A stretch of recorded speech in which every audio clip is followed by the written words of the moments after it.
చంద్రబాబు బెదిరింపులకు భయపడేవారు తమ పార్టీలో ఎవరూ లేరని మంత్రి అంబటి రాంబాబు ధ్వజమెత్తారు. చంద్రబాబులా తమది ఎవరి దగ్గర నుంచి లాక్కున్న పార్టీ కాదని వైఎస్ జగన్ తన రెక్కల కష్టంతో నిర్మించుకున్న పార్టీ వైసీపీ అని తెలిపారు.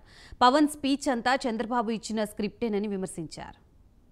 విషయాన్ని ఒక్కసారి నువ్వు గుర్తు తెచ్చుకుంటే భయపడి వణికిపోతున్నావు, వణికిపోయి ఏదేదో విషయాలు మాట్లాడుతున్నావు, ఇష్టం వచ్చినట్టు నువ్వు మాట్లాడుతున్నావు, నీతో పాటు నీ దత్తపుత్రుడి చేత మాట్లాడిస్తున్నావు. ఇలాంటి ఉడత ఊపులకు బెదిరేటటువంటి పార్టీ కాదు జగన్మోహన్ రెడ్డి గారి నాయకత్వంలో ఉన్నటువంటి వైఎస్ఆర్ కాంగ్రెస్ పార్టీ అని. రెక్కల కష్టంతో ప్రారంభించినటువంటి పార్టీ, ఎవరి దగ్గర నుంచో కాజేసినటువంటి పార్టీ కాదు.